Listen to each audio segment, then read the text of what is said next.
If you're watching this video before May 12, 2025, this is not a coincidence. This is a divine calling meant specifically for you. The 3 days of darkness, the world's turning point, are drawing near, and God has sent an urgent message through a man who came face to face with death. In a near-death experience, he heard the voice of Jesus warning, "Darkness will test humanity, but the righteous will be lifted into brilliant light and soot and vultures, while those who turn away will be consumed by panic and shadow." I once believed I was a strong Christian, ready for the day of the Lord's return. But this man's story shook me awake. His letter exposed the truth. I wasn't ready, and maybe neither are you. Take a moment and ask yourself right now, are you truly certain that your soul would be lifted into the light? Don't let confidence blind you to reality. The line between light and darkness is thinner than you think. Brothers and sisters in faith, please listen. Millions of souls are in danger and don't even realize it. We urge you to leave your name and city in the comments so this warning can spread further, and we will lift you up by name in prayer before the Lord. Let's build a steadfast community of faith, prepared to face the greatest trial of our time. Eternal Bible Stories is committed to bringing soul-stirring stories of faith every day, and we invite you to join us by subscribing so you won't miss a single message. If this story moves your heart, we ask you to stand with our sacred mission by clicking the Super Thanks button. Every gift you give becomes a candle of hope for thousands more. We look forward to open, respectful discussions in the comments where we can grow and learn together in faith. Now we invite you to listen to the testimony of this man. My name is Anthony, 57 years old, living in the suburbs with my wife Envy. We've been married for nearly 30 years. I used to be a mechanical engineer, working my whole life with machines. Honestly, I only believed in what could be touched, measured, or calculated. As for spiritual matters and religion, I respected them but paid no attention. So I used to think death was the end. Everyone dies, and as long as you live decently and don't hurt anyone, that's enough. I had no idea how wrong I was until that day. That day I was cutting the grass in the backyard, still holding a large pair of shears. I was deep in thought, probably about bills or a leaking pipe in the bathroom. Suddenly a pain hit my chest like a hammer blow. It wasn't a mild ache, it was like a whole truck was crushing my chest. I collapsed. The shears dropped to the ground. I tried to breathe, but it felt like no air could get into my lungs. Everything began to blur. The last thing I felt was that I was no longer inside my body. I knew I had died. I can't put it into words. It wasn't like a dream, nor was it imagination. I truly saw my own body lying motionless on the ground. I saw Envy run out, screaming, calling an ambulance. I saw the neighbors rushing over. I felt as if I were floating, hovering in the air, looking down but unable to touch anything. At that moment I didn't cry, didn't scream, I was simply stunned. Do you know the feeling of thinking your life is still long, that you still have things to do, people to see, and then suddenly, everything stops, without warning, without time to prepare, without a single goodbye. I felt an invisible force pulling me, not by hand, but like a gentle yet irresistible current, drawing me away from the familiar world. My body felt weightless, like a leaf drifting on an endless river, no longer belonging to earth. All around me was a deep darkness, not terrifying like a nightmare, but smooth and warm, like black silk embracing my soul. I floated through an endless tunnel, and at the end was a tiny speck of light, radiant like the first star of the night. In that darkness, time seemed to vanish, as if a few seconds stretched into eternity. All sounds fell silent, yet the space vibrated with an invisible rhythm, like the breath of the universe. I drifted, guided by a divine force, toward a light that grew larger and shimmered like pearl dust dissolving in the air. My heart pounded not from fear, but because my soul sensed something magnificent waiting ahead. The light expanded, enveloping me in a warm glow, like dawn embracing a field after a long night.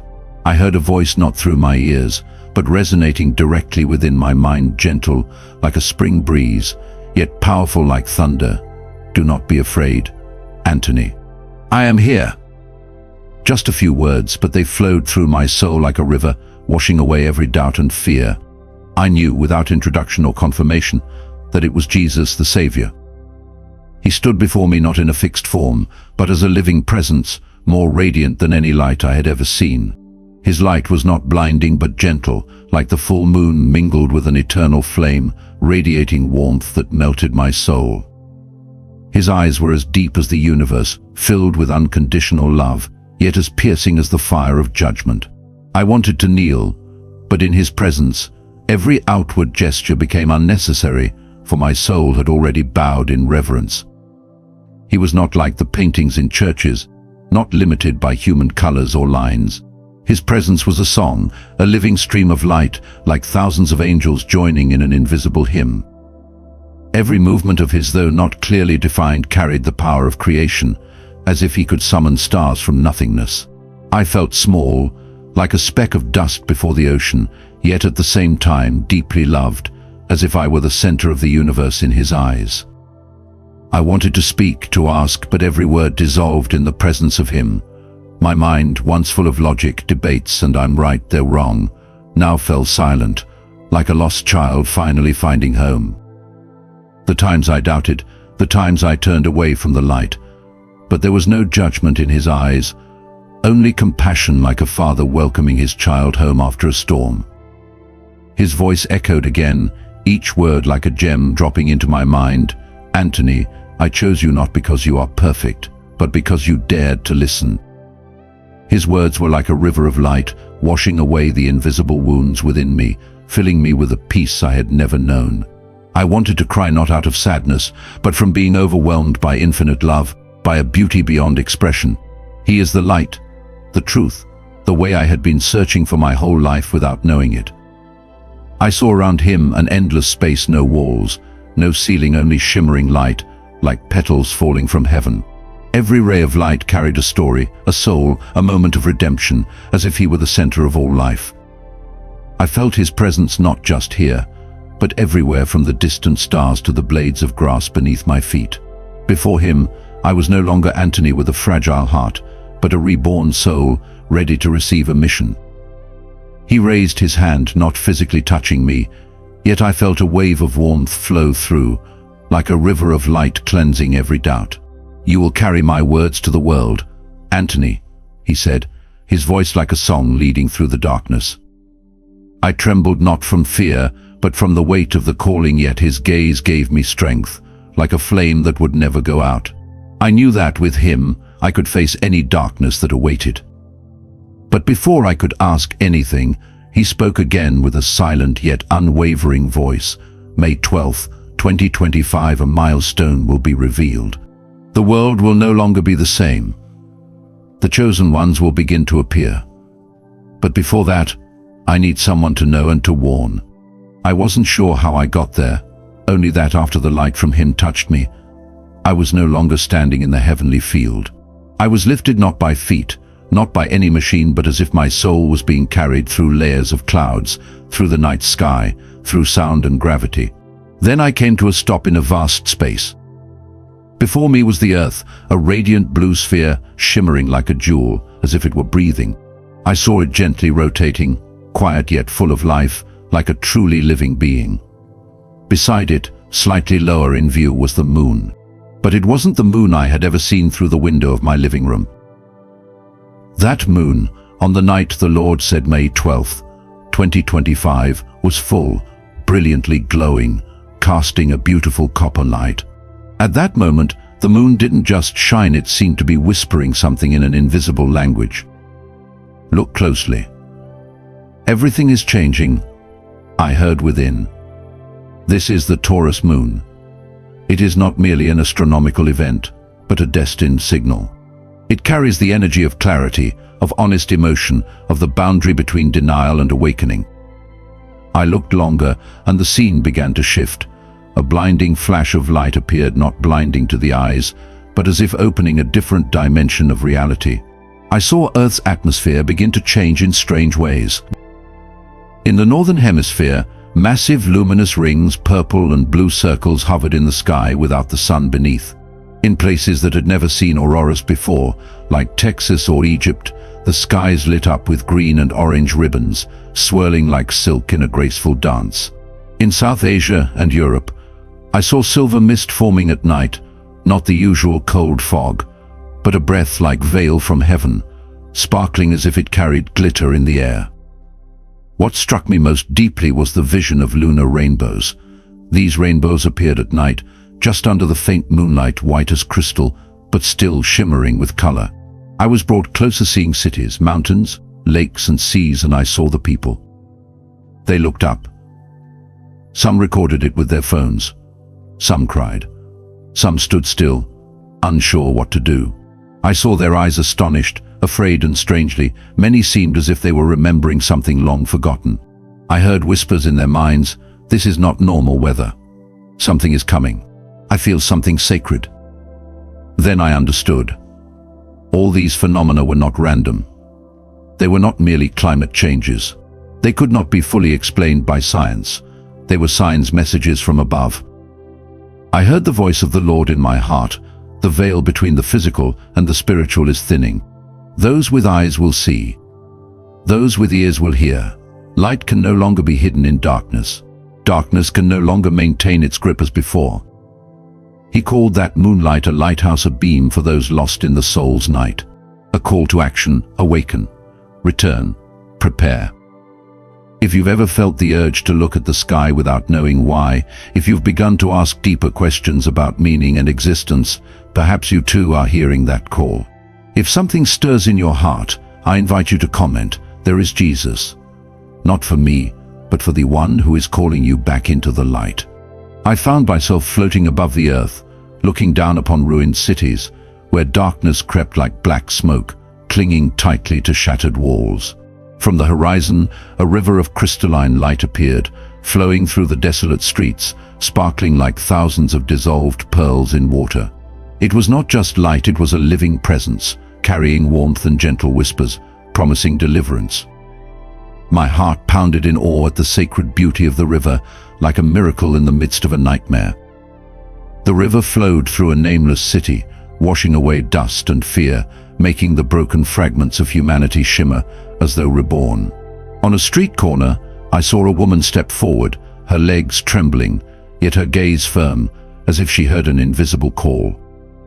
She walked into the river, and the light embraced her, dissolving the invisible scars of sin, making her face shine like the morning dawn. I wanted to weep, moved by the wonder of such healing, but I also felt concern. How many would have the courage to step in? Not everyone was as brave as she. I saw a man standing at the riverbank, his eyes wavering between hope and fear, his feet rooted as if darkness held him back. The darkness whispered, like a venomous voice, reminding him of his failures, of the times he turned away from faith. He turned away, his face twisted, allowing the darkness to swallow his chance at cleansing. That image cut into my heart like a blade, making me wonder, do I have the strength to call them beyond their fear? The river kept flowing through barren fields, through garbage-filled slums, carrying light into the darkest places. In a small village, a group of children ran toward it, laughing, jumping into the river, as if it were a heavenly game. The light enveloped them, and their laughter echoed like a hymn mingling with the shimmering current. I felt their pure joy, like small flames igniting hope within me. I was drawn to a crumbling marketplace in the Middle East, where an elderly man knelt by the river, his trembling hands raised to the sky, whispering a prayer. The light from the river wrapped around him, washing away the sorrows of a lifetime, and his face began to shine as if he had just encountered God. A young woman nearby stepped forward, clutching her child tightly, letting the river wash away their tears. Those images overwhelmed me, as if the river was not only purifying them, but also calling me to act. The darkness still lurked, like a predator, drawing hesitant souls into its cold embrace. I saw a group of people standing at a distance, eyes filled with doubt, whispering that the river was only an illusion, that there could be no forgiveness for their sins. One of them, his face etched with hardship, turned away, allowing the darkness to dim the light in his eyes. I wanted to scream, to pull them back, but I was only a witness, powerless before the choices they made. The voice of Jesus echoed, gentle yet filled with authority, like light piercing through the night. This river is the final chance to cleanse the soul. Anthony. He said, before the 3 days of darkness, those who dare to step forward will be healed. Those who turn away will face the darkness within themselves. I felt the weight of his words like a mountain pressing on my shoulders, urging me to call the world into the light. Yet anxiety still crept in. Could I, someone so flawed, truly deliver this sacred message? I looked down at the river and saw the light of the healed joining together, forming a shimmering network like golden threads linking the continents. In an Amazonian forest, a tribe prayed beside the river, their light merging with the current like fire. In a village in Siberia, a family stood in the snow, letting the river wash away their pain. Their light shone like a shooting star in the night. The network trembled like a hymn of purification, reminding me that light could triumph if humanity dared to believe. I knelt in my spirit, tears flowing not from fear, but from awe at the power of the river and the mercy of God. The river was not just light, but a gateway to rebirth, a divine invitation for humanity to prepare for the 3 days of darkness. I felt a fear stirring within me, like a fire igniting in my chest, calling me to carry this message into the world. I knew my mission would not be easy, but the river was proof that the light is always ready for those who dare to step in. As the vision faded, I carried with me the image of the river of light and the healed souls, like a lighthouse guiding the road ahead. The 3 days of darkness are coming, but the river is a reminder that humanity still has a chance for cleansing and rebirth. I rose, my heart pounding, more determined than ever, ready to call the world into the light because I believe God will lead us through the darkness. The next vision did more than open my eyes, it shook the depths of my soul. Not through light, but through a truth that had been buried beneath thousands of years of history. A truth once heard by humanity, once forgotten, and now returning before our very eyes. I was taken to another realm. I no longer saw Earth or the vast universe. Before me was a sacred space, like an ancient library in the sky. There were no walls, no ceiling, but all around me were hundreds of scrolls, stone carvings, cave paintings, and the shadowy figures of people who had lived thousands of years ago. I saw an old man with a long beard, writing on parchment with a brush, his hands trembling, but his eyes filled with conviction. Another man, clothed in rags, stood in the darkness of a cave, raising his hands to the heavens, repeating something over and over. These images appeared and faded like mist. Then I heard a whisper, at first very faint, but it gradually echoed through my soul. There will come a time when darkness covers the earth. Humanity shall return in glory, but first there will be a day of darkness. When the sun no longer shines, when the stars fall, rise up. These words were more than speech. They were ancient prophecies, powerful, each word carrying the weight of heaven and earth. The scene shifted. I saw a hand reach out before me, holding a book, the Bible, opening on its own. The pages turned with an invisible wind, and I was drawn into each passage of God's word. Before me appeared ancient Egypt. I saw a thick night blanket on the land, not an ordinary night, but the darkness of judgment, suffocating and heavy. People screamed, lamps went out, trees would not grow. The earth seemed to hold its breath. The Lord Jehovah declared, I will stretch out my hand and strike Egypt with all my wonders. I trembled not from fear of the light, but from the righteousness within the wrath. The most terrifying part was that I saw this same darkness creeping into today's world. Then I saw the sky, red like blood. The sun was pitch black, the moon blood red. The stars seemed swept from the sky. When he opened the sixth seal, the sun turned black like sackcloth, the whole moon became like blood, and the stars of the sky fell to the earth. This was no longer symbolic imagery. I could feel it. An end was coming, not to destroy, but to purify. This storm was not born of hatred, but because justice had been violated for too long. Next, I saw a modern world in chaos. There will be signs in the sun, moon, and stars. On the earth, nations will be in anguish and perplexity at the roaring and tossing of the sea. I saw nations trembling, earthquakes in places that had never known them, people fleeing through collapsing cities. Gunfire no longer distinguished war from anarchy.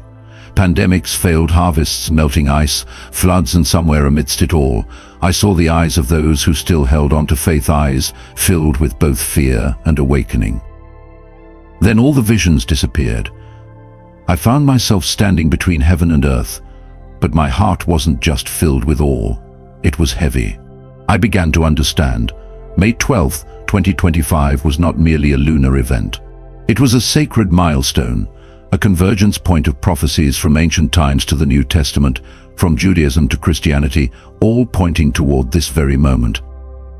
I heard him speak within my mind, "Anthony, today is the day I allow humanity to see the truth." The words I spoke through the ancient prophets were not metaphor, they were destiny. You have been chosen to warn. I collapsed not because I was forced to, but because I felt so small. I had lived like many others, busy, logical. But now I saw myself as just a speck of dust in the unfolding history of a God in motion. Dear brothers and sisters, if you are alive at this time, you are not an audience. You are in the stream of prophecy. It is no longer what will happen, it is happening. I saw myself standing in a hall of light with no walls, no ceiling, only radiant pillars of light, shimmering like pearls suspended in the void.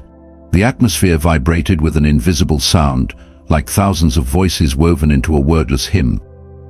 Before me, gathered around an ancient stone table, were majestic figures, the ancient prophets, those who once heard the voice of God in deserts and through fire. I recognized them not with my eyes, but with my soul: Moses, Elijah, John the Baptist, each radiating power like an eternal flame. I trembled, feeling so small, like a speck of dust before these great witnesses of sacred history. Moses, with silver hair and deep, commanding eyes, rose holding the staff that once parted the Red Sea. He looked at me not with judgment, but as though he could see through the screaming doubts inside me. "Anthony, I once saw darkness cover Egypt," he said, his voice resounding like distant thunder. It was not merely nightfall, it was judgment, when the pride of man confronted the will of God. I felt the weight of his words, as though that same darkness was creeping into the world I knew, ready to consume those who remain unprepared. He spoke of the 10 plagues, of a night so thick with darkness it could be felt when all Egypt was gripped by fear. Moses pointed at me, his gaze sharp but filled with compassion. "The 3 days of darkness you saw, they are a furnace. Anthony," he said, "not meant to destroy, but to refine, to compel humanity to choose between light and darkness." I wanted to reply, but my throat was dry, overwhelmed by the magnitude of what was unfolding. Elijah, wearing a tattered cloak and bearing a weathered face, stepped forward, his eyes burning like fire in the night. "I once stood upon Mount Carmel and called down fire from heaven to prove that God is real," he said, his voice echoing like desert wind. "But Anthony, you do not need fire from heaven to prove the truth. If your words come from faith, they will be the flame that guides the lost." I felt a warmth rise in my chest, yet fear clung to me. Could someone like me, flawed and broken, carry such a calling? John the Baptist, with tangled hair and a voice like crashing waves, turned toward me, his gaze as sharp as a blade. "I once cried out in the wilderness, preparing the way for the Messiah," he said. "You too are called, Anthony, to prepare humanity for the 3 days of darkness, when light and darkness will confront each other." He placed his hand on my shoulder, not physically, yet I felt power flow through me like a river, rushing through my soul. I wanted to believe, but the voices of worry still screamed, "I am not a prophet, just an old engineer with a fragile heart." The hall trembled softly, as though even the very space was praying with the prophets. I saw them bow their heads, their lips moving, praying for humanity, prayers powerful as thunder, yet gentle as falling rain. "We pray that the world will listen to you, Anthony," said Moses, his voice seeming to pierce through time. "But you must overcome fear, for this mission does not belong to you, it belongs to you, it belongs to God." I felt the weight of his words like a mountain pressing down, yet also like a wind lifting me up. I looked around and saw the light from the prophets merge into a radiant circle around the stone table. They were not merely figures from the Bible, they were lighthouses, guiding through thousands of years of human darkness. "You are not alone," said Elijah, his voice like fire warming a cold night. "Every word you speak will carry the power of us and of God, if you dare to walk forward." I closed my eyes, feeling that strength sink into every cell, yet doubt still crept in. Would the world believe someone like me? As the light softened, John the Baptist spoke one final time, his voice like waves crashing upon a rocky shore. "The 3 days of darkness are a chance for humanity to return, Anthony," he said. "But you must be the voice in the wilderness whether they listen or not." I opened my eyes and saw the hall disappear, but the power of their words still burned within me. I stood alone, my heart pounding, afraid, yet determined, knowing this mission was far greater than I was, and yet I could not turn away. I returned to myself, carrying the echo of the ancient prophecies. Every word from Moses, Elijah, and John was like a small flame lighting the path I had to walk. But I could not deny the lingering fear. I am only Anthony, not a prophet, not a hero. Yet deep within, I heard the whisper of God. "I did not choose you because you are perfect, but because you dared to listen." I took a deep breath, ready to move forward, even if the road ahead was filled with darkness and doubt. I stood in the middle of a desolate field, the grass beneath my feet withered, as if curling in fear of an invisible terror. The deep blue sky suddenly turned black, not the gentle fall of dusk or the rage of a storm, but a living darkness, like a curtain of black smoke devouring the light. It clung to my skin, cold and smooth, like ghostly threads slipping through every pore. May 12th, 2025, the first day of the 3 days of darkness, began without a warning. The air grew suffocating, as if thousands of unseen eyes were watching, and my heart pounded violently, as if it would burst from my chest.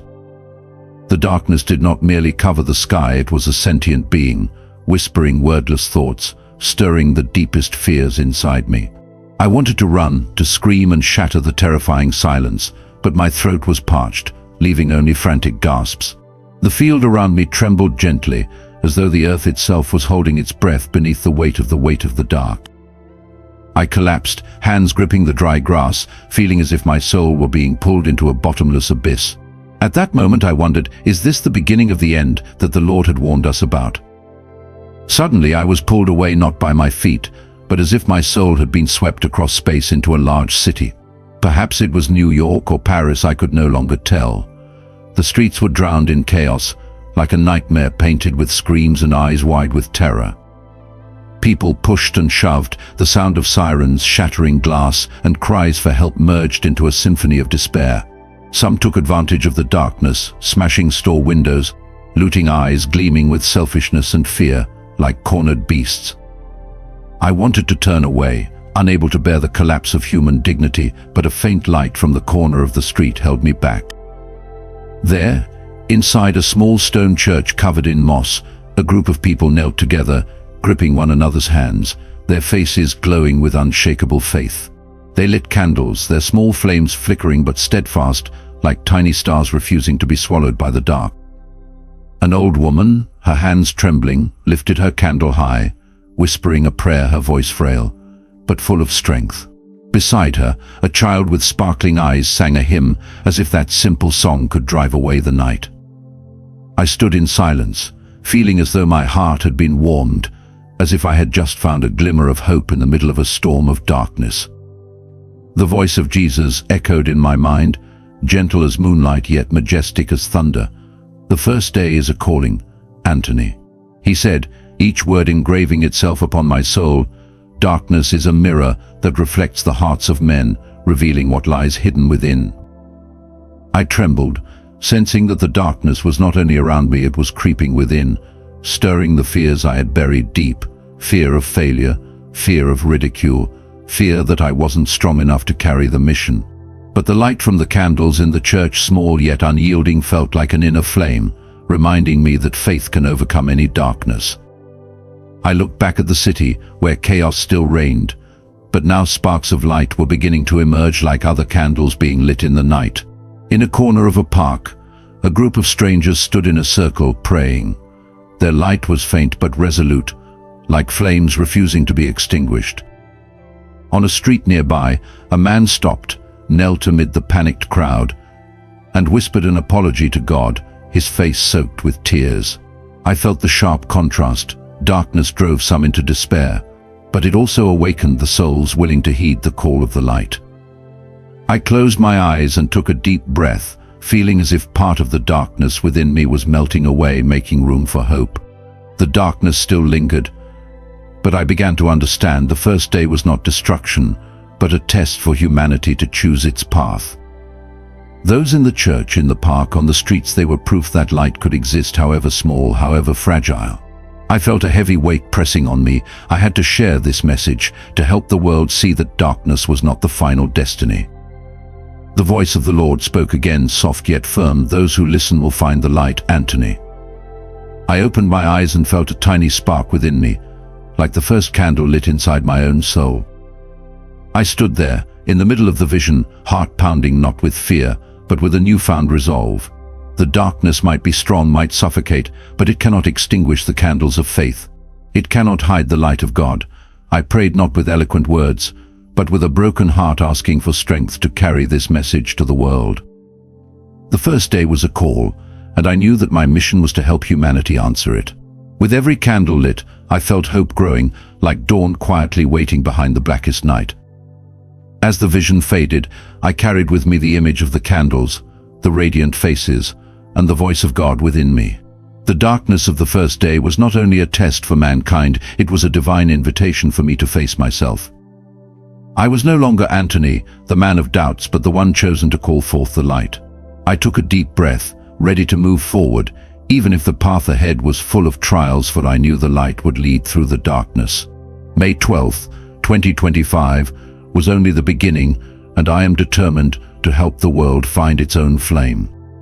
The darkness of the second day grew heavier, like a pitch-black ocean, pressing down on all life with the weight of 1,000 years.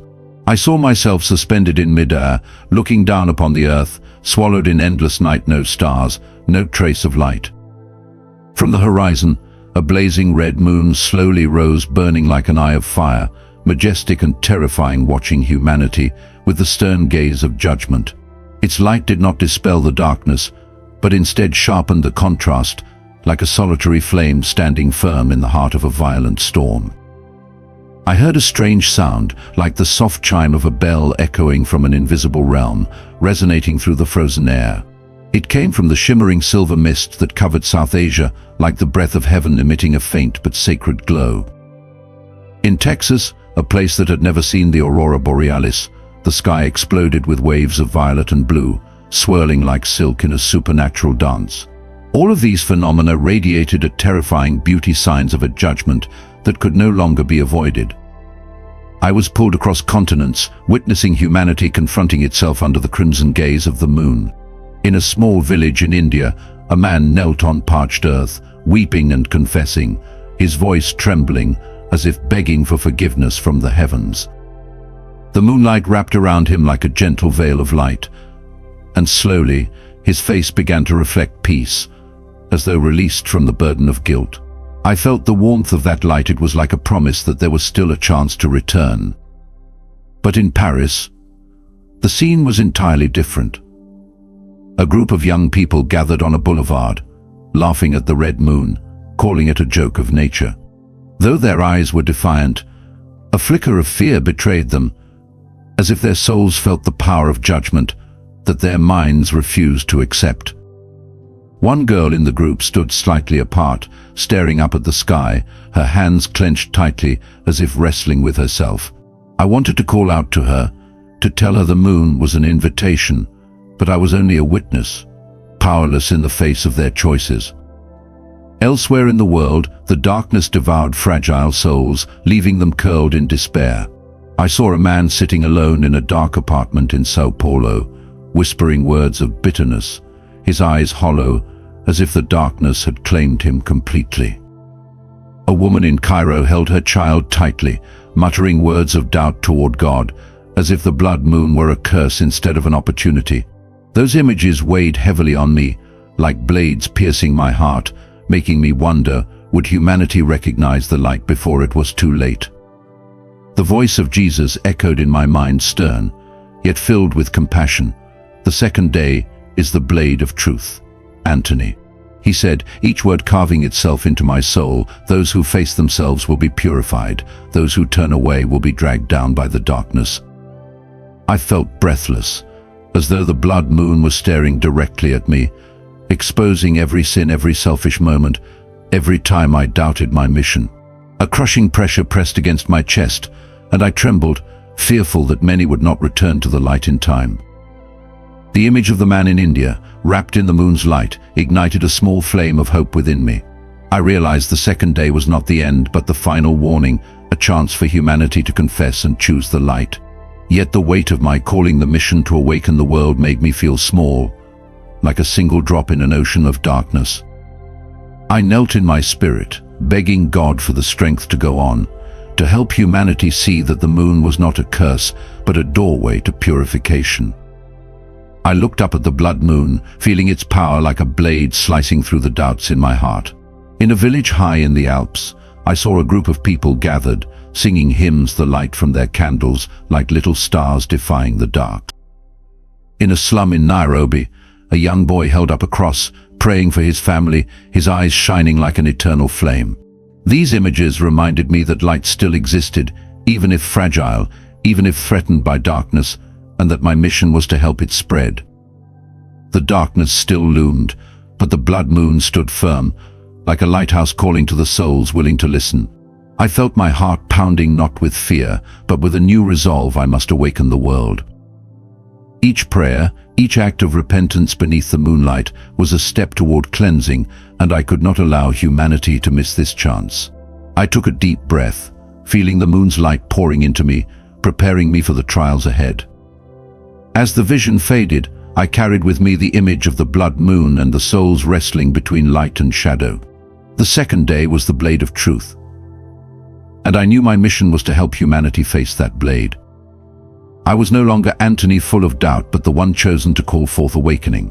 With the blood moon as my guide, I was ready to go forward, even if the road ahead was shrouded in darkness, because I believe the light of God will prevail.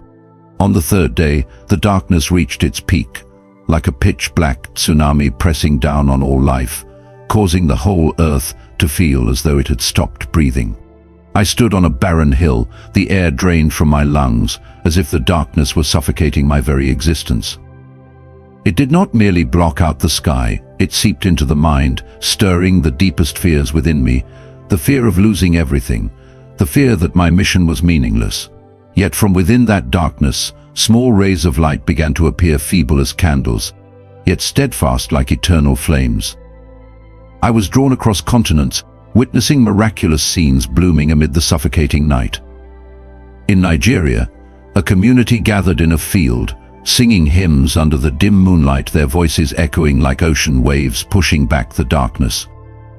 In Peru, an indigenous family held hands around a small fire in the Andes Mountains, their eyes glowing, as if defying the night with their very presence. In Japan, a group of people sat in meditation within an ancient temple, their faces serene, as if synchronized with the heartbeat of the universe. The darkness still howled, but the flames, the prayers, they pierced through it like arrows of light. I saw an elderly woman in Nigeria lift a cross high above her, her voice trembling yet filled with power, as if summoning light from the heavens. In Peru, a child clung to their mother, whispering a prayer, the firelight reflecting in their innocent eyes. These simple acts, though small, joined together into a greater flame, rekindling hope inside me. Suddenly, a crystal white lunar rainbow appeared, shimmering like 1,000 diamonds, emitting a sound like the singing of angels. It wasn't just light, it was a sacred promise, signaling the end of darkness and the dawn of a new era. The light from the rainbow spread outward, like a pearlescent veil covering the sky, causing the darkness to recoil, as if it could no longer bear the presence of God. I stood still, feeling as though my soul was being lifted, woven into a hymn of purification. The rays of light from each community joined together, forming an invisible network of brilliance spreading across the earth like stars falling gently onto the ground. In a village in Ethiopia, I saw farmers praying beside their parched fields, the light radiating from them like dew-kissed jewels. In a slum in Mumbai, a group of children sang joyfully, their voices burning like small flames defying the dark. That network pulsed, like a living hymn, reminding me that humanity still held the power to unite and stand against the storm. The voice of Jesus rang out, warm and full of authority, like light piercing through the night. The third day is refinement. Anthony, he said, those who remain steadfast will become lights to the new world, seeds of hope. I felt the power of his words, like a warm river flowing through my soul, soothing the fear inside me. But I also felt the weight. My mission was to help this network of light spread before the darkness returned. I knelt down, tears streaming not out of fear, but from being deeply moved by the presence of God in every candle, every prayer. I saw those who didn't make it, souls swallowed by the darkness, their eyes empty, as if trapped in a nightmare of their own making. In a great city, a man sat curled up, muttering words of despair, the light gone from his eyes. Those images pierced my heart like a blade, reminding me that time was running out. But those who remained steadfast even with just a single candle had become beacons guiding the way through the night. I saw a young girl in Greenland lighting a candle inside her ice home, its glow reflecting in her eyes like an eternal flame. In a village in Vietnam, a family knelt before their altar, praying the light from their souls like a wind blowing through the darkness.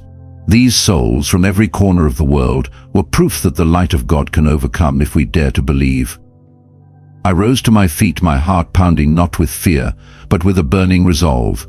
The 3 dark days were not punishment, but a furnace meant to refine humanity, preparing us for a new era of hope and unity. I felt an overwhelming sense of hope, like a river of light flowing through me, dissolving every doubt. I knew my mission was to help the world see this network of light before the final opportunity slipped away. As the vision faded, I carried with me the image of the lunar rainbow and the steadfast souls, like a flame lighting the path ahead. The 3rd day was the dawn of light, and I was no longer Anthony, the fearful man, but the one chosen to call forth awakening. With every step I felt strength from the network of light, from God guiding me through the darkness. I took a deep breath, ready to face the trials still to come, because I believe that light will lead us into a new world.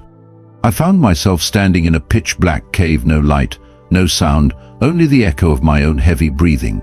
The darkness here was not merely the absence of light, it was a living entity, coiling tightly around me like invisible ropes. The air was freezing cold, as though thousands of needles were piercing my skin, making my heart pound wildly inside my chest.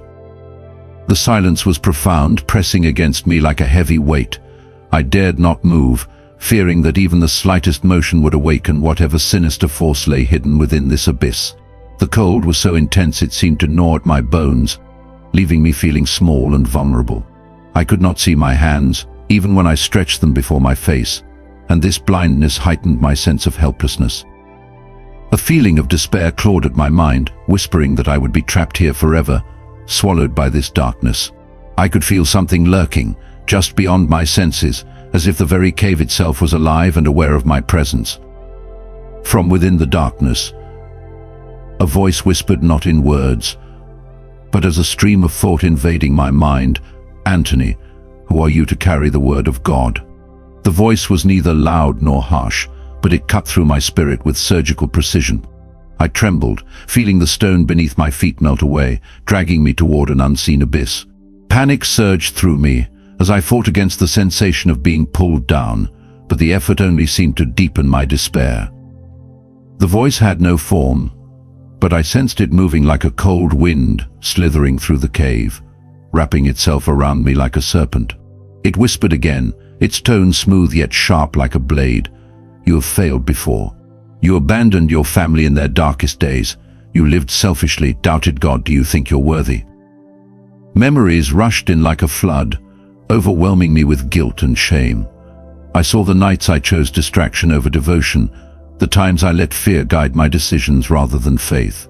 I wanted to scream, to deny it, but the darkness strangled my voice, leaving me a frail shadow of myself. I remembered how I neglected my family when they needed me most, choosing my comfort over their well-being. The crushing realization of my past selfishness burned inside me, leaving a bitter taste of regret. I could feel my knees buckle, as if the ground itself was sinking beneath me. I reached out blindly, desperate for something solid to cling to, but the darkness offered no support. In that moment, I was no longer just in a cave. I was lost within myself, trapped in the guilt and regret that had haunted me for years. The dark entity began to take shape, not in physical form, but as a swirling cloud of shadow, flickering with distorted glimmers of light. It pulled me into painful memories, The time I failed at work and was mocked by colleagues. The time I turned my back on a friend in need. Each memory felt like a dagger plunging deeper into my heart. I relived the humiliation, the bitter sting of isolation, and the suffocating weight of self-loathing.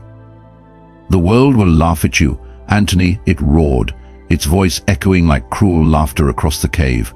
"Your message will be forgotten like dust scattered in the wind." I collapsed to the ground, hands gripping my head, feeling as though my soul was being torn apart by its venomous accusations. I was sinking, not into the cave floor, but into a mire of self-condemnation. I nearly gave in, nearly allowed the darkness to consume my will when a small spark of light flickered in my mind.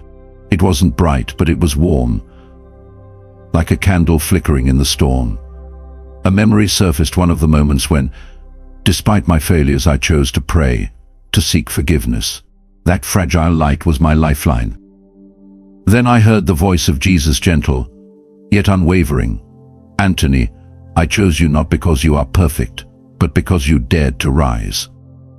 That light began to spread, like a warm river flowing through the cave, pushing the darkness back. I breathed deeply, feeling strength return through his words like a flame igniting in my chest. I remembered the times I spoke words of encouragement to those who had lost hope, the moments I knelt in prayer despite my doubts. The light grew stronger, fed by these recollections of faith. I stood up, though my knees were still trembling, and I began to pray, not with eloquence, but with a broken heart. "Lord, lead me. Give me the strength to overcome," I whispered, my voice unsteady but firm. The dark entity screamed, as if threatened by my prayer, but the light from God only grew stronger. The black, swirling cloud shrieked its final words, "You will fail." But I was no longer afraid, because the light within me had become a flame burning away all doubt.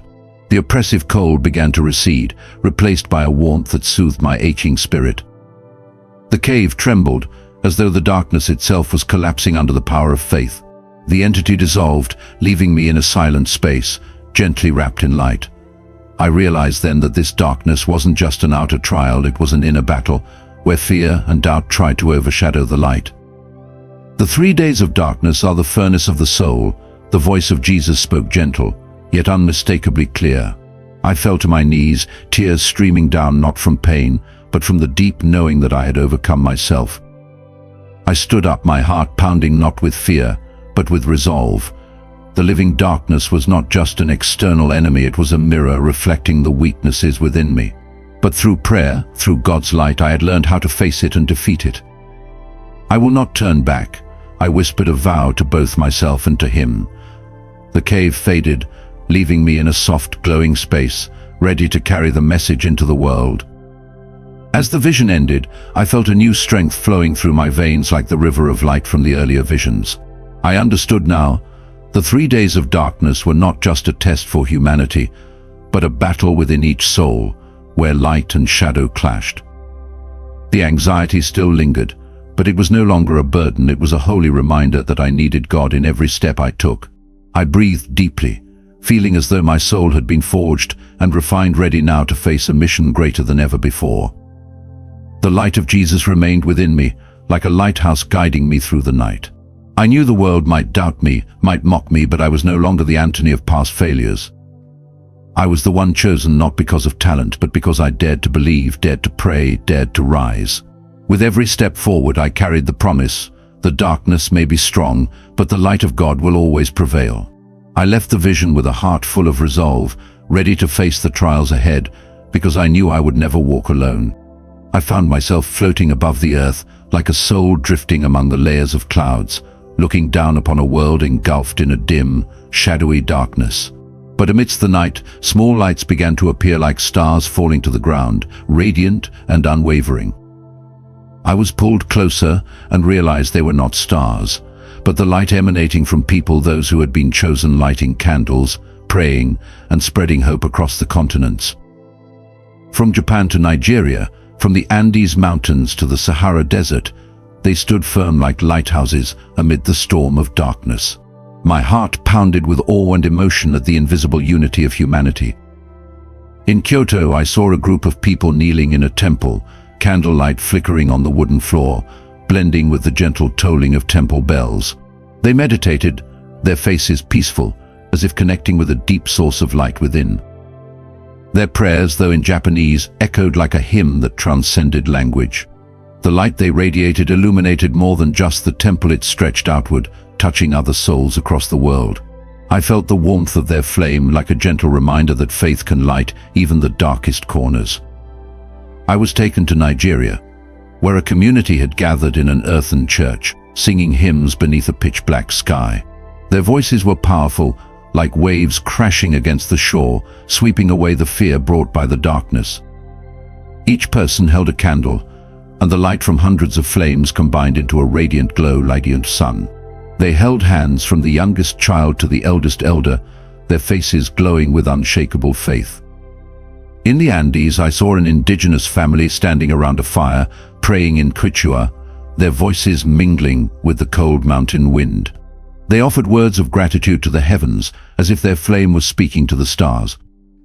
The light from that small fire not only warmed their bodies, it connected them with others across the globe. I sensed the sacredness in their ritual, like an invisible thread binding all cultures, all faiths. "Anthony," I whispered to myself, "this is the light the world needs, but do I have the strength to awaken more hearts?" Then I heard the voice of Jesus, gentle, yet full of authority, like light piercing the night. "They are the seeds of light, Anthony, the ones who will sow the new world." He pointed down to the earth, and I saw the lights from Japan, Nigeria, the Andes, and countless other places merge together, forming an invisible network of light, radiant like a net of pearls wrapped around the planet. This network pulsed like a living hymn, resisting the darkness that sought to strangle the world. I felt hope rising, like a warm river flowing through my soul, but I also felt the heavy weight of responsibility. I had to help this network grow. I looked down and saw that the chosen nuns did not know each other, yet their lights were connected like golden threads weaving through the dark. In the Sahara Desert, a nomad prayed under the moonlight, his weathered face etched with faith. In Greenland, a young girl lit a candle inside her snow-covered home, its glow reflecting in her eyes like an undying flame. They didn't need to meet, didn't need to speak the same language, yet their faith intertwined, creating a strength greater than any army. I hovered there in the sky, feeling my heart beat in rhythm with theirs, but the worry still crept in.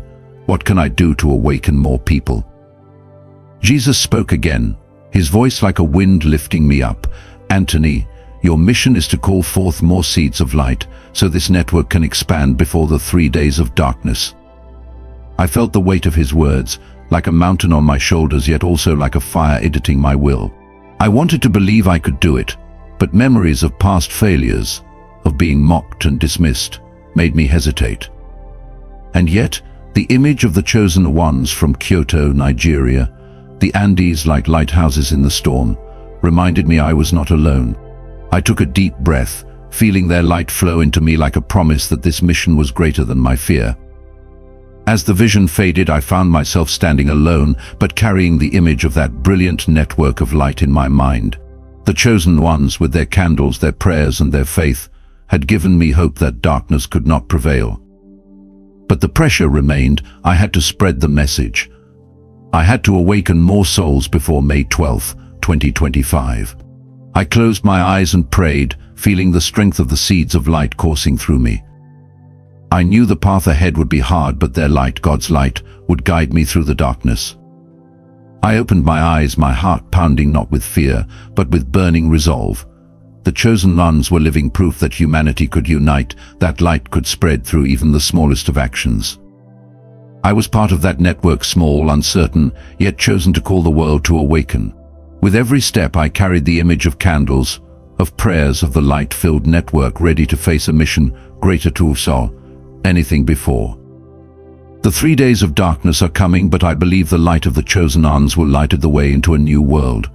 The blood moon on the night of the 12th was, above all, a marker, a prophetic sign spoken of since ancient times.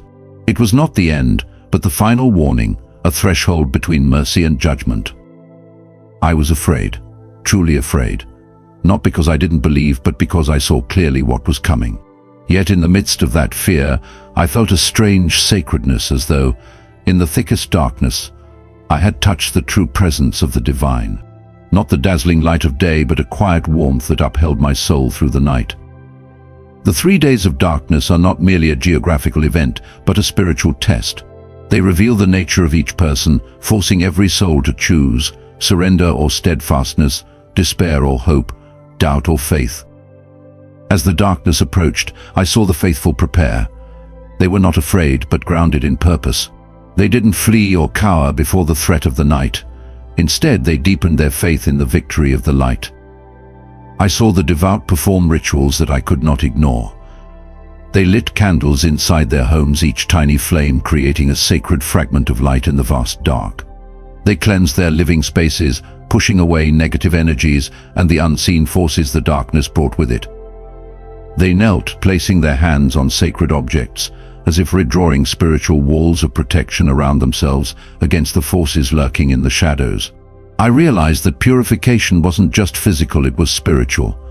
They didn't want the darkness to enter their minds or souls. I also saw them standing under the moonlight, speaking affirmations and prayers, seeding positive intention into the universe. Their prayers were not merely pleas, they were declarations of power, of light, of peace. Each word was an affirmation, a statement of trust in the strength of the light and divine protection. Beneath the full moon, they meditated, listening to the guidance from within. I saw the depths in their eyes, as if they were connected to an invisible source of energy, a spiritual river flowing through Vindir. That stillness was not mere silence, it was deep communion with self, with the universe, and with God. Each breath they took was like a symphony of the soul. I also saw them open the Bible, its ancient pages glowing softly beneath the dim moonlight. They sought comfort, guidance, and instruction in the holy words. In their eyes I saw hope, the belief that even if darkness covered the earth, the light of God's word would still lead the way. They called upon Archangel Michael, the great protector, seeking his shield against dark forces. Their holy objects and amulets were not mere possessions, they were vessels of connection to divine protection. With every prayer, I could feel the deep strength and covering they received, a power unseen, yet undeniably present within them. These rituals were not mere habits, they were sacred steps in each person's spiritual journey. I felt peace, a mysterious strength radiating from them. The small light of faith, whether a single candle or a whispered prayer, was enough to shine brilliantly in the vast dark. This preparation was not about resisting darkness by their own might, but about believing the light would prevail, believing that the light of God would always shine and guide, even through the darkest moments. The 3 days of darkness were not the end. They were an opportunity for spiritual growth, a moment to recognize the presence of faith in our lives. It was a divine call to return to belief, to seek deeper meaning, not just by confronting the darkness, but by discovering the light within ourselves. I felt a flicker of hope. Though the darkness drew near, this hope came not only from the outside world, but from deep within the human soul. In this moment I understood that spiritual preparation meant preparing for the light to triumph not by our own strength, but by unwavering faith in the presence of God. Then, God showed me what would come after the 3 days of darkness. At that time I did not witness any resurrection or specific global event, but I clearly felt a worldwide shift. The world, like a living being, seemed to stretch after a long slumber, life returning in subtle yet transformative moments.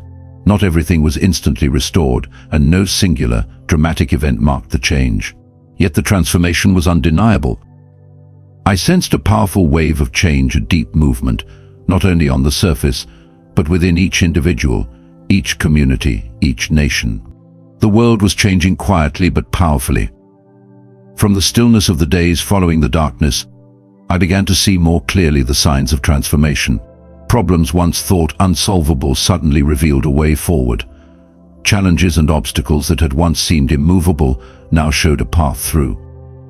It was as if an invisible force had lifted psychological, social, and political barriers. Suddenly nothing seemed impossible to change in this world, even the issues long deemed hopeless. It felt like a mighty push toward the awakening of humanity. Visions increased, and human intuition became sharper.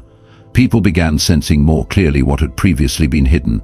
Signals from the universe, from other dimensions, from the depths of the soul rose like a tide, urging humanity to seek truth and hunger for connection with all that is good.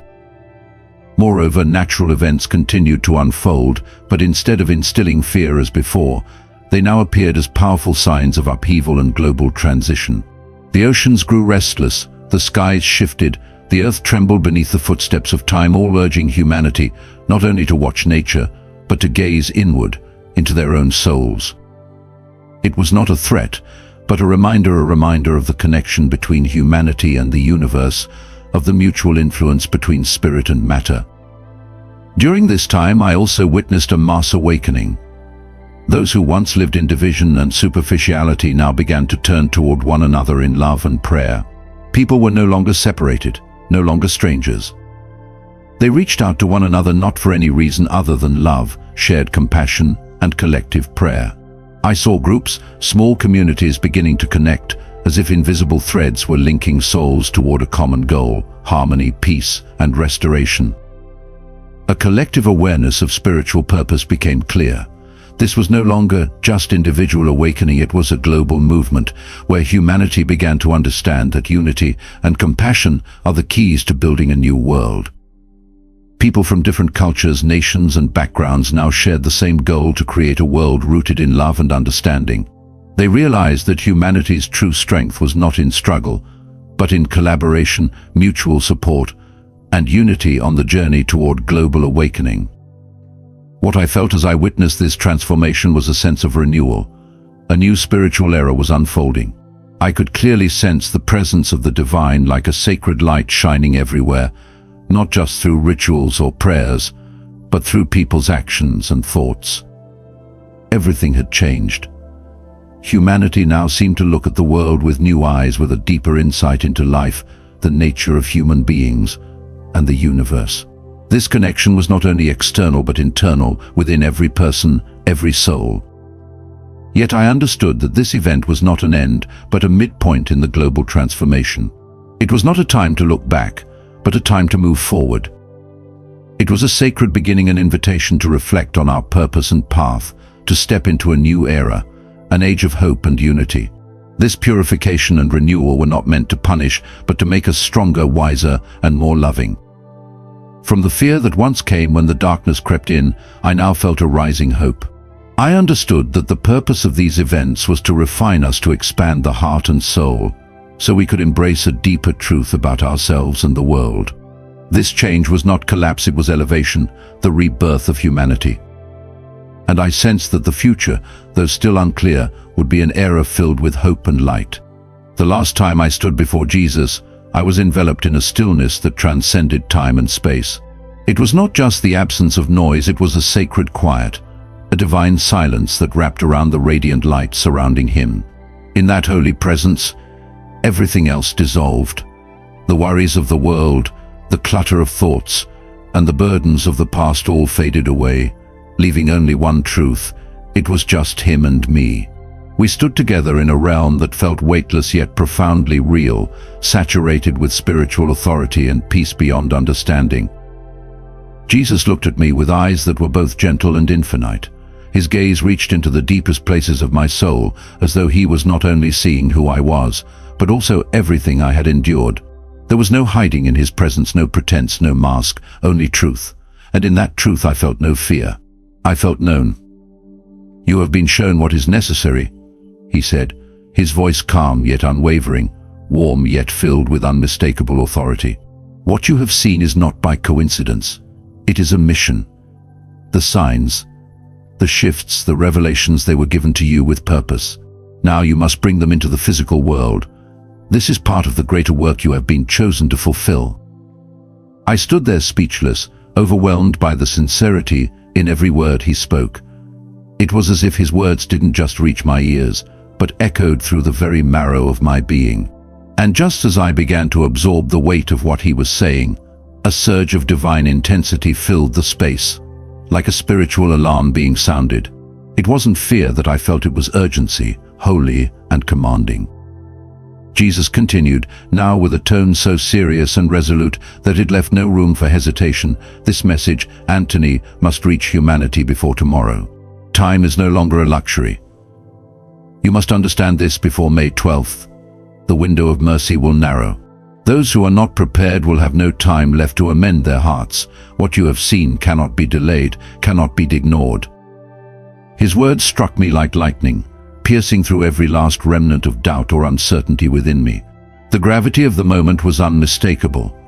This was not simply about delivering a message, it was about the life or death of faith, about the readiness of souls to endure what lies ahead. The change approaching was inevitable. Humanity, unless awakened, would be caught unprepared for what was to come. A pressure rose in my chest. How could I possibly deliver such a message with clarity? How could I convey this divine urgency without causing fear, without being misunderstood? I felt the enormous weight of the task pressing down on me, and for a fleeting moment I questioned my ability to carry it. But then, in a moment of quiet grace, Jesus reached out and placed his hand gently upon my shoulder. Instantly, I felt a surge of strength unlike anything I had ever known. It was not my own, it was as if he had breathed courage directly into me, the courage of heaven itself. Your mission is to return these visions to the physical realm, he said with certainty. You must share what you have seen. Warn the people of the coming events. Urge them to prepare not just their minds, but their souls. You are not alone in this, and you never will be. My presence will go with you always. You are the bridge between the spiritual and the earthly. Your words, if spoken with truth and faith, will carry the power to awaken and transform mankind. His words flowed through me like a river of fire and light, illuminating every shadow of doubt and filling me with a divine resolve. Yes, the mission was heavy. Yes, the responsibility was immense. But I knew, in the deepest part of my spirit, that I would not walk this path alone. He would be with me, guiding, guarding, empowering. As the encounter drew to its close, a profound peace settled over me. Even though I would soon return to a world riddled with uncertainty and darkness, I felt protected, wrapped in a current of divine love that no force could penetrate. That love gave me strength. That love gave me purpose. And then he spoke once more, his final words etched into my spirit like living flame. My peace will go with you. Remember, Anthony, you do not carry this message for yourself, but for all who still have ears to hear, hearts to feel, and the will to change. Do not be afraid, you have been chosen.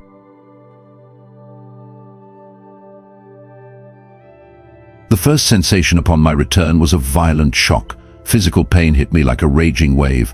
Every cell in my body felt as if it were being torn apart. My heart pounded furiously. I gasped for breath, unable to understand what was happening.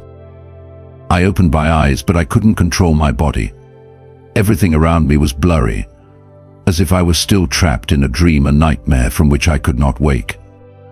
As I began to register the sounds around me, the whispers, the beeping of machines, the rushed voices of people, the hurried footsteps, I realized I was lying in a hospital bed.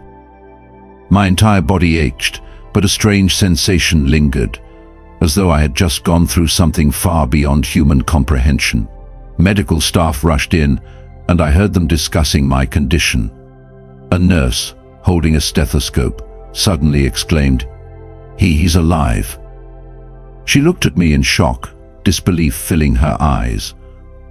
A doctor entered, glanced at me, then stared at the monitor which showed I had been declared clinically dead not long before. A second later he turned back to me, his expression clouded with doubt, as if he couldn't believe what he was witnessing. "Anthony, are you okay? Can you feel anything?" the doctor asked urgently. I wanted to respond, to say I felt like I had just walked through another doorway, but only confusion and pain filled my body. I tried to speak, but the words wouldn't come out clearly. Everything spun inside my head. Images, sound, sensations from the other side still pulsed within me, vivid and powerful, as if they had just happened a moment ago. But the reality I now found myself in felt like a strange dream I couldn't blend into. Then I recognized the stark difference between the state I had experienced beyond and this physical world. There I had felt peace, infinite clarity, and a profound connection to everything. But here I only felt confusion and disorientation, as if I was struggling to reclaim a part of myself that had been lost. The pain in my body tormented me relentlessly, Yet I couldn't separate myself from the vivid memories of the visions. Those images were still alive, clear in my mind as if they had just occurred. The light, the voice of God, the overwhelming sense of mission, all of it remained vivid within me. But I couldn't easily express any of it to those around me. They couldn't understand. No one could understand. After the doctors tended to me, I tried to sit up. My body felt detached from the physical world. But I knew I had to share what I had seen, what I had felt. I could not stay silent. The visions were not random images. They were warnings, messages that needed to be delivered. A sense of urgency rose within me every day, as if I were racing against something I could not grasp. The visions continued to haunt me. They did not let me go. No matter how I tried to forget, I could not stay silent any longer. I could not keep the truth inside. With time counting down, with May 12th drawing near, and perhaps the greatest turning point in human history on the horizon, I decided to act. Even as those around me questioned my sanity, I began to write down everything I had seen, everything I had felt. I wrote by hand, then typed on my computer, trying to transmit the visions and messages I had received. Every word felt like a piece of my soul, a fragment that could not be separated from me. I sent emails to religious organizations, reached out to the media, to those I thought might understand and help spread the message. But the responses were always the same. Rejection, suspicion, even mockery. A man just woke up from clinical death, clearly delusional, they said. Being dismissed and ignored only deepened the fear inside me.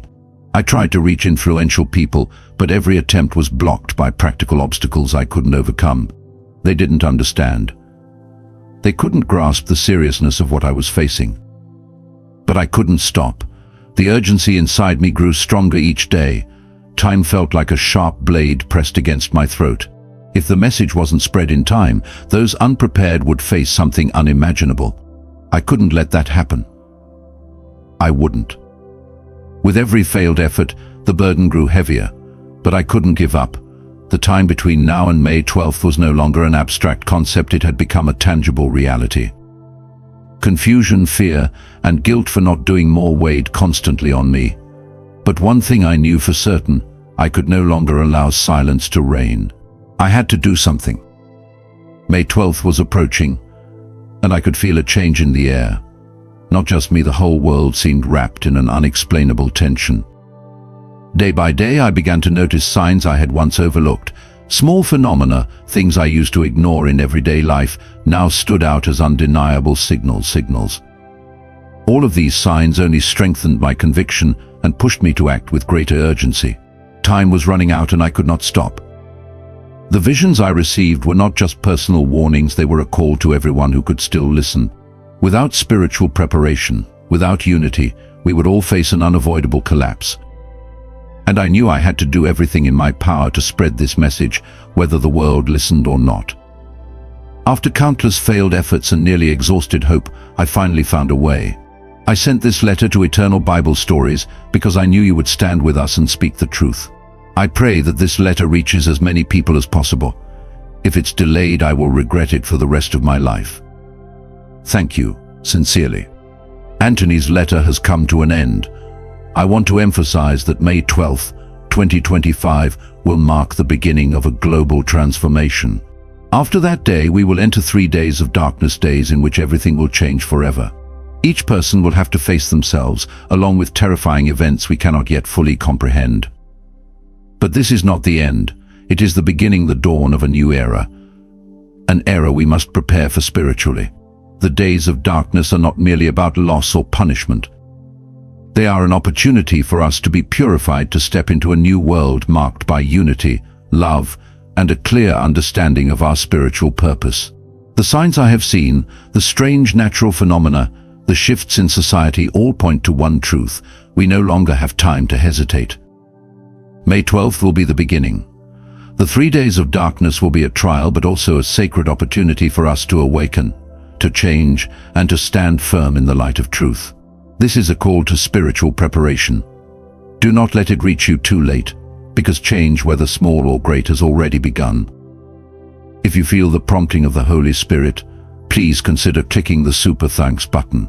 the heart symbol beneath this video, and blessing us with a gift. Whether large or small, every generous act is remembered in the kingdom of God. Your support allows us to bring light, warning, and faith to those who are lost, from remote villages to bustling cities. God bless you.